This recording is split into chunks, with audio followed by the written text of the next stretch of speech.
Hello, you guys, and welcome back or welcome to my podcast, Rewire to Inspire. I am your host, Jessie Brown, and I am very excited to be jumping on the microphone with you all for episode number 176. If you missed my last episode, Tuesday's episode number 175, we talked about the correlation between our thoughts and our mood. It was a little bit of a messier podcast episode, I'll say, but I do think it's still very valuable. And I think if anything, it sheds light on the importance of recognizing the correlation between our thoughts and our mood. And as much as it wasn't a perfect episode, I still think it has many benefits, and I'm very proud of it. But I'm very, very excited for today's episode. And in Tuesday's episode and in today's episode, I was pulling from things that I had learned while I was studying social work. In today's episode, kind of prefaced because as I was going through a bunch of my old stuff, as you can see behind me if you're watching video, I have been doing some rearranging. I have been purging things in my house left, right, and center, which honestly, I'm like, maybe I should do an episode about the importance of getting rid of stuff and how less is more, but that's a story for another day. But as I was doing that, I found an old project that I did my first year of college. And it's an exercise that I really wanted to share with you guys because it's something, I say simplistic lightly, it's something anybody can do. You don't need a lot of resources to do it. All you need is your mind and some time. And so I really thought that this would be important because we all have a past. Right? Depending on whatever your age is, you have a past between where you are now and when you were born. We all have stories. We all have experiences. We all have achievements. We all have different traumas and experiences. We have different relationships and phases and maybe moves and transitions. And we have all these things that happen in our lives.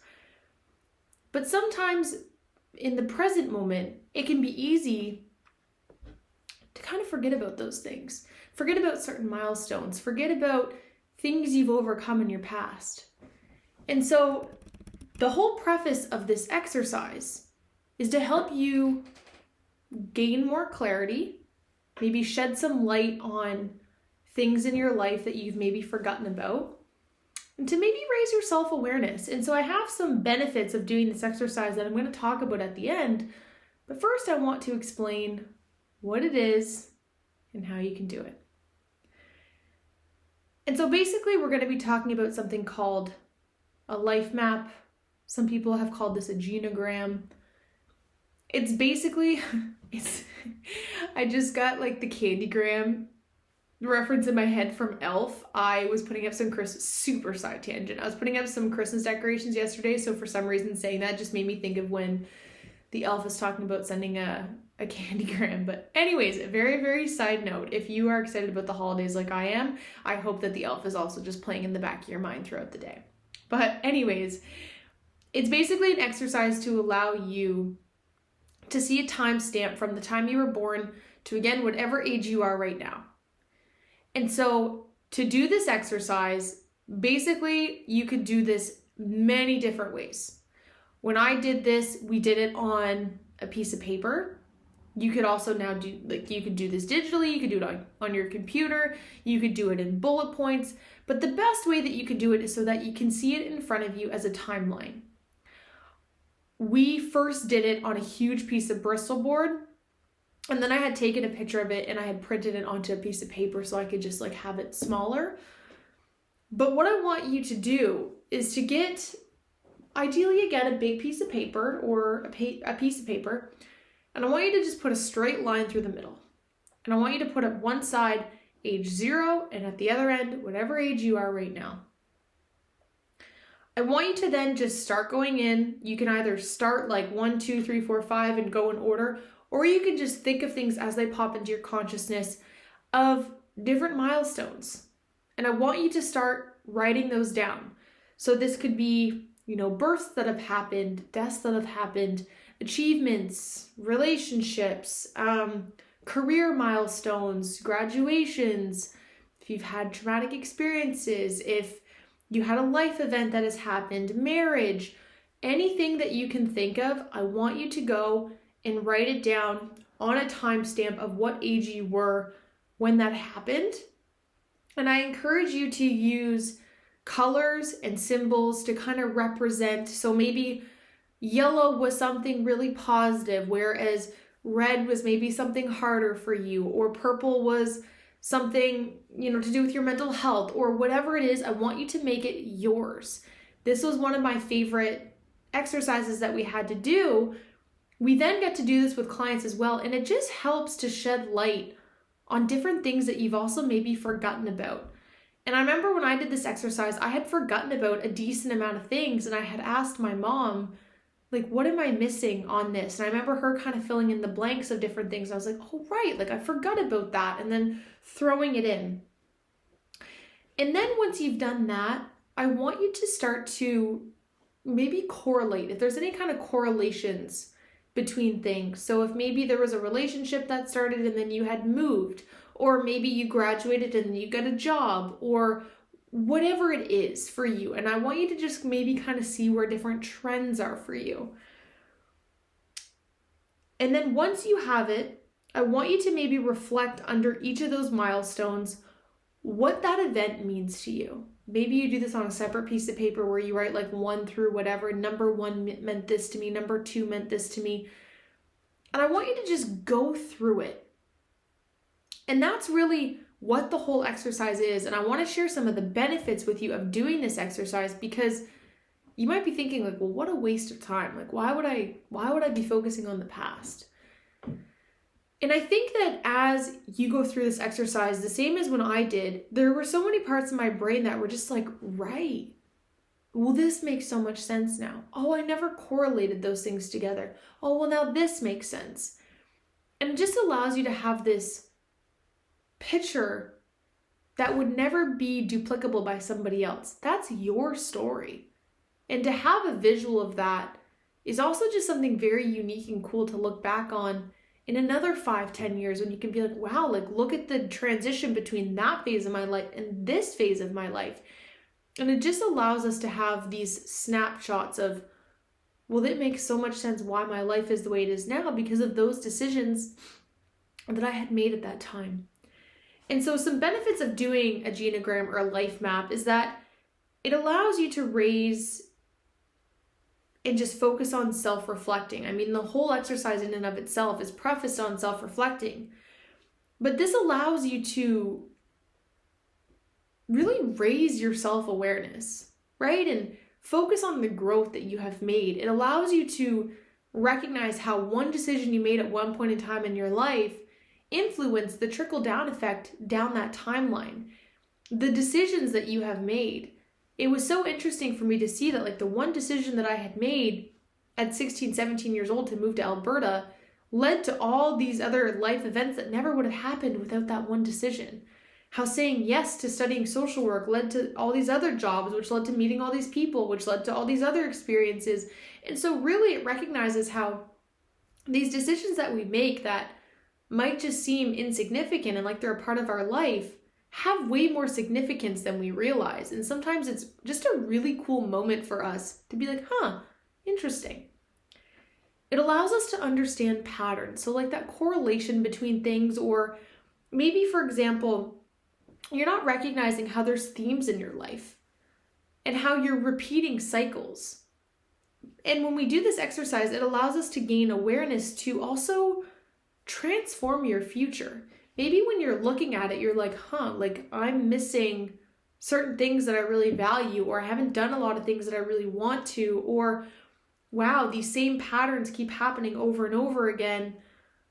I'd like to change my future. So it also allows us to set a new trajectory for where we're going with the decisions we're making as we go forward. When I do this with clients and we get deeper into it, we also go into like family history and where was there a divorce? Where was there a death? Where was there, trauma? And we really get into things, which I would encourage you to do. If you have a mental health professional, ask them to go through this with you. But it allows you to just recognize different patterns in your life? And are those patterns that are ones you want to continue to happen, or maybe some things that you want to work towards shifting? The third benefit, recognizing achievements. We do not give ourselves enough credit. And achievements, I don't even mean like a piece of paper in your hand or a job opportunity or things like that. Recognizing achievements could also be, I overcame a really hard time in my life. That was a really challenging phase. I lost someone I really loved. Or it's just recognizing and giving yourself a pat on your back for, look at all these things that I've overcome. And sometimes your genogram is going to be so full of stuff that you're like, I can't squeeze in anything else. That's what I want it to look like. I want you to begin to circle like, okay, if I draw blue around it, that's an achievement. Then you're like, wow, look at all these blues. You're like, wow, that's a lot of stuff that I never gave myself credit for. As much as when we look at our past, it's easy to hyper focus on the negative because that's what's going to stick out, because that's what our brain is trying to live through so it can store it properly. It's not always playing those positive experiences for us. It's important that sometimes we bring awareness to those good things so that we can celebrate them. Number 4, it allows you to learn from your mistakes, reflecting on what you've learned from them, right? Inevitably in life, we're going to make quote unquote mistakes. We're going to do things that maybe we regret or we wish we hadn't done. And it's not about spending time dwelling on it and wishing we hadn't done it, because unfortunately we can't go back and change it, but we can reflect on what we've learned from it.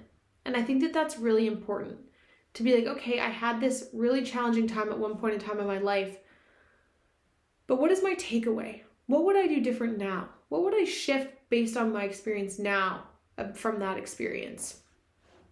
Number 5, it allows you to gain perspective. Your past can provide perspective on your current circumstances, right? I think it's sometimes an eye-opening moment for us when we're able to see everything in front of us and be like, wow. But when we have tunnel vision on our present day, it doesn't really allow us to have a whole lot of perspective of our life. And so I think doing this exercise just really allows you to have a different perspective and a different lens on who you are as a person now, because often who we are in the present moment is really the only person that we know, and we can forget and lose sight of maybe who we were even 2 years time ago. And so this exercise really allows you to gain that perspective. In addition to that, number 6, gratitude. It really just instills a sense of gratitude for your present life as well. To be like, look at all these things and look where I am now and look what I've overcome and look what I've gone through. And it just allows you to be grateful for a moment. I think is one of my favorite things about this exercise, because even if on that sheet it's just like a whole bunch of trauma and a whole bunch of experiences, it's like you overcame all of that. Maybe you're still dealing with it, and I'm not saying the pain is gone, but you made it through. Something got you through, and that's something worth being grateful for. And so I always like to throw great gratitude into pretty much every episode, because I do genuinely believe it is one of the best things and awarenesses that we can have in our consciousness. Number 7, goal setting. Looking at your past can sometimes help you have awareness for goals that you want to set for the future. If you're like, okay, in the last 10 years, 20 years, whatever, I haven't accomplished these certain things, maybe that allows you to have a snapshot of, okay, well, maybe the next 10 years I want to focus on this. So it just allows you to be a little bit more intentional about your future as well. And number 8, one of the most important things of this whole exercise, I genuinely believe, and why I love doing this exercise with clients and why I love doing it, is because it allows you to have closure and it allows you to heal. It can help you bring closure to past experiences and traumas. That is why, again, if you feel like doing this exercise by yourself could be too overwhelming, might be traumatic, might be too much, I would encourage you to maybe do it with a loved one, seek professional support and do it with them. But it can really allow you to have closure on certain experiences of your life, and maybe shed light on where you maybe still need to have closure, and maybe you still need to have work, and maybe there's something that happened at a certain age that you don't remember. That was a recurring theme that would happen a lot with clients as well, where they couldn't remember anything that happened in their life prior to the age of 5 or prior to the age of 10. But as they started to do this exercise and slowly connect the dots and heal more and more trauma, different memories were popping up.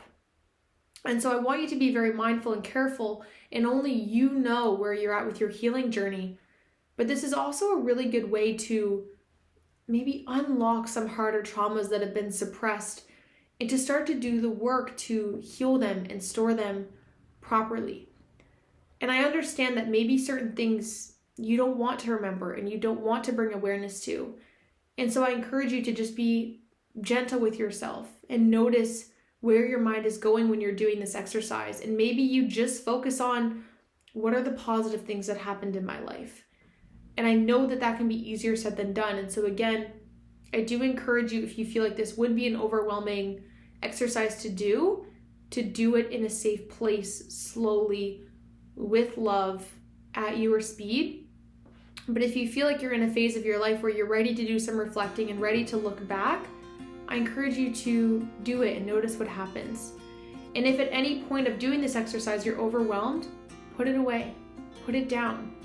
There was times when I did this, even when I was in college, where I had to put it away for a little bit because I'm like, I don't really want to focus on that right now. And so I'd put it away and I would come back to it.